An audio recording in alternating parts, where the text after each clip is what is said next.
Hello and welcome to Gargoyle Sightings. About 3 years ago, I made a video on gargoyles where I talked about what they were. This involved many aspects including the history, architectural purpose, and the theories of what these beings actually are. As a note, when I reference a previous video in a new upload, I always forget to include a link in the video description. Well, this time I remembered, so you can check it out below. Anyway, I made that video with the thought of their existence being real was highly doubtful. This was my mistake, since I should have known that in dealing with the cryptid world, you can't rule out anything. So join me today as we take a look at a few sightings that may in fact prove that these creatures might actually exist. I'm going to go through these chronologically, and in a few I'd like to note some interesting similarities. Our first sighting was suggested by one of my subscribers known as Brother Malachi, so I appreciate you bringing this to my attention. In 2004, in northern Chile, an army officer named Carlos Abet de la Torre was driving his car with his wife Teresa, their 3 children, and a nephew. They were on the long road between the military base Fuerte Bacandano and Alica. On the road it is known to be very long and quite dull. At 9 p.m., one of the children named Carmen noticed an odd-looking creature flying outside the family's vehicle. It was then, at the sound of the child's shock, that the rest of the family saw this creature as well. It was said to be 6 feet long, have big wings that angled to the back of the being, and had the face of a dog, and the body is described as looking like a kangaroo. Simply put, Teresa said that it looked like a gargoyle. What is really odd is that these creatures weren't described as flying, but rather floating. I mention this since it also is an attribute that was described in another encounter on this list. It was then noticed that a second similar creature had joined the first, and they both seemed to be actively following the family. When it was first sighted, Carlos was driving at 65 miles an hour, and these beings had no issue keeping up. After noticing these creatures, Carlos started to speed up drastically to try to lose these flying beasts, but even as such, they still kept up. After 10 minutes of terror, 2 more of the same kind of creatures landed on the road ahead of their vehicle. Carlos slammed on the brakes to avoid hitting these beings and quickly swerved around them, all the while stepping on the gas pedal to get away. Apparently, after they evaded the 2 on the road, the creatures gave up the chase. The family was speechless after what had just happened the whole rest of the way to Alica. Once at their destination, they told their other family members about what had just occurred, but told them to keep quiet for fear of ridicule. This remained a family secret until one of Carlos's fellow officers named Diego Riquelme opened up about something that had been bothering him. In this conversation, Diego reluctantly stated that only a few days after the Torres family's encounter, which he was unaware of at the time, he had been driving on the same road and claimed that he saw what looked like a gargoyle. When the 2 men decided to share their stories, the thing that they were most scared of happened. They were ridiculed. I should note that this isn't the only time that a gargoyle-like creature has been seen in Chile. From what I have found, there have been at least 9 other sightings, with one being seen on the roof of a church holding the body of a large dog that had previously killed. So it seems I need to investigate Chile a little more in the near future. Moving on in our timeline, we head to West Virginia in the year 2004. An adult reported that while he was a child growing up in the town of Bluefield, he encountered something that would stick with him for life. While playing in the yard outside of his house in the broad daylight, he heard something large rustling in the nearby bushes. As he watched, he claimed a creature he could only describe as being a gargoyle emerged and stared at the boy with its 2 pitch-black eyes. It was described as being fairly large, having dark green frog-like skin. Its face was frog-like, but had a set of very sharp-looking teeth, had a muscular chest like a bulldog, and its front feet were even set facing inward. The man described the ears as looking like giant gloves coming straight from the top of the being's head. As he watched, too paralyzed with fear to move, the creature opened its mouth wide and let out a hissing noise. Then the being started to walk towards the boy, all the while keeping its mouth still wide open. Finally, the child regained composure and finally ran inside to safety. Normally, I am somewhat skeptical of sightings by children, but this encounter obviously affected this one until adulthood. Our next report occurred in 2005 on a ranch located in Nevada. The man who wished to remain anonymous claims that one night he was walking around his property with just a flashlight when he suddenly spotted something that he wouldn't soon forget. As he was scanning his property, he looked towards his grandmother's chicken coop, and there he saw a 7-foot-tall creature standing just 15 feet from the man. At the time, the being was facing away, but when it noticed the flashlight being placed on it, it turned around. The creature was described as quite obviously male. It had a long bulbous nose and large leathery wings that reached down to the being's calves. He stated that the entity was hairless, but its skin was a brownish pink color, which he said was more like taupe. To add to this description, it was said to have a very skeletal look to it, and it even had bony projections coming from the top of the shoulders. No mention was given as to what happened next, but we can only assume the man ran away. With a story like this, I usually wouldn't give it too much attention, but I found an odd similarity with another sighting on our list. Don't worry, this should be the last time I have to say that. The only reason I keep alluding to other sightings is due to me wanting to keep this chronological, and if I combine some reports, then I wouldn't be able to do so. The next sighting was suggested by one of my longtime subscribers named James Kosusnik, and he has suggested many fantastic topics in the past. So thank you for letting me know about this one. This specific story happened in the summer of 2009 in Gilroy, California. 3 people were camping near Uvis Creek when they happened to come across the guest that they would rather have not had to visit. At 1 in the morning, the group awoke to the sound of an odd high-pitched scream, which was then followed by a loud whooshing sound.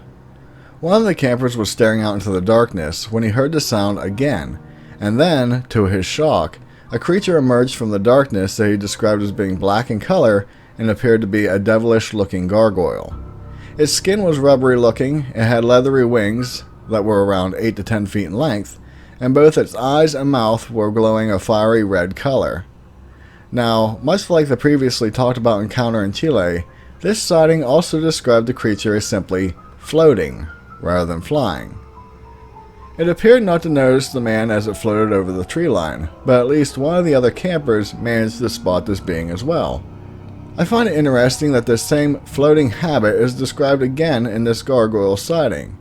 To be honest, this seems to be a pretty common occurrence when it comes to this type of being.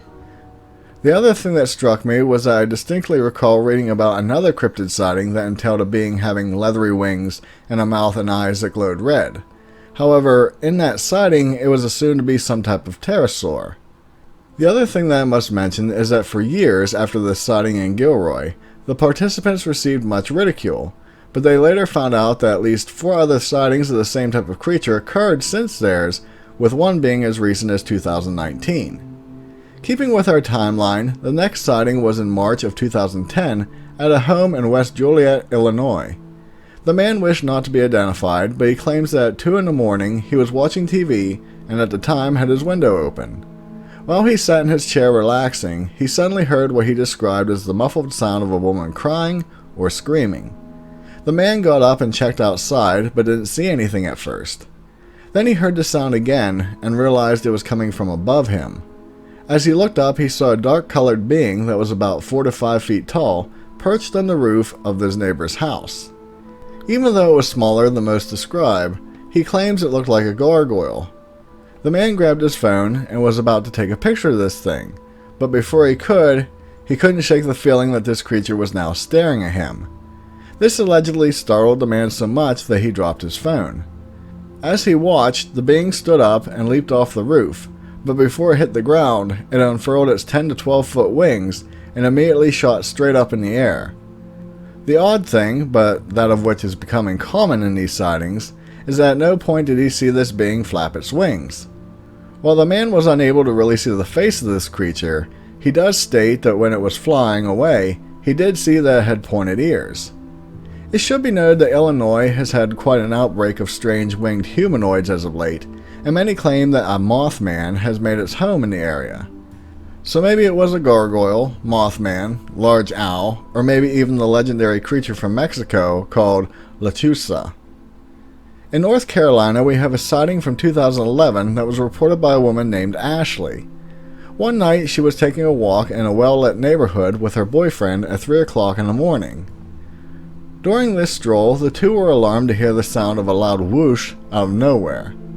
As they tried to locate the source of the sound, they looked up and saw a gargoyle-like creature flying in their direction. It was described as being dark in color, having a wingspan as long as a car. The body was about 7.5 feet, its legs and head looked monstrous, and it had the upper body of a man, but was very broad. At the sight of this being, Ashley screamed, and apparently this being heard her as well.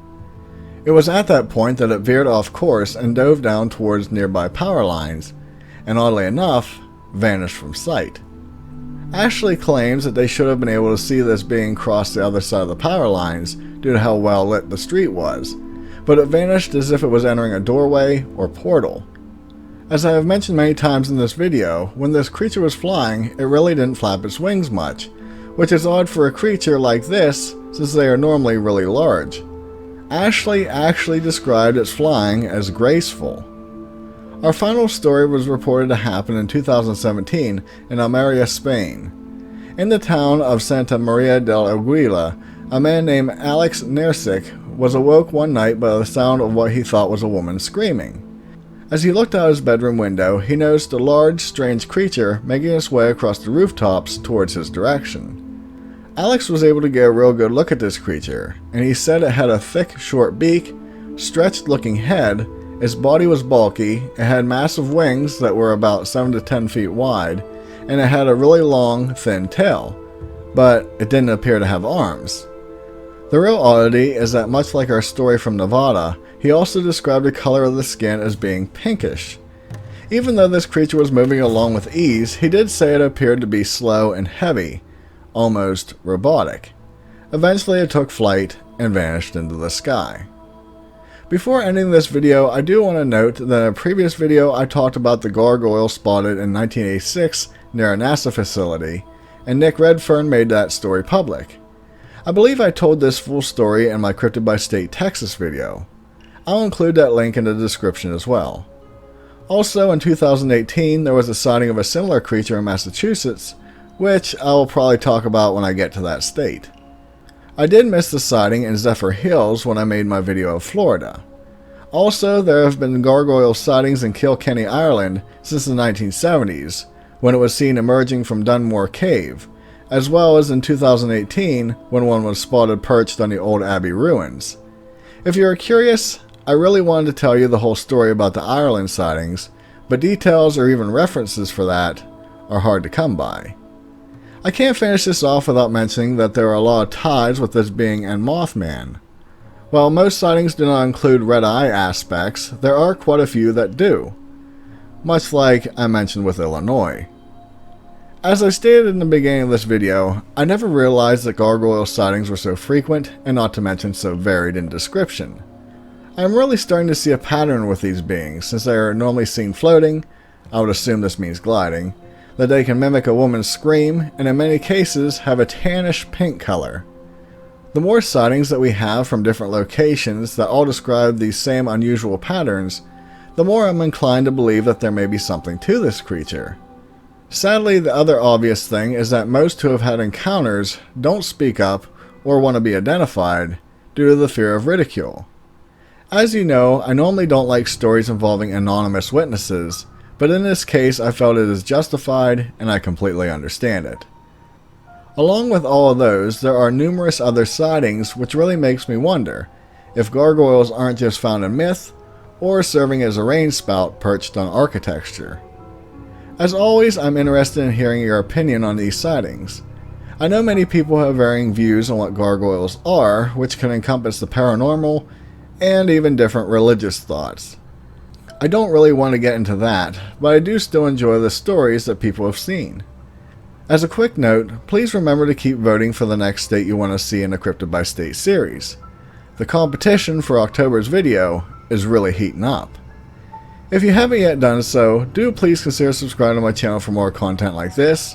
Also, it would be greatly appreciated if you share my videos with someone you know who may be interested in this type of genre. With that, be safe, and I'll see you in the next one. Later.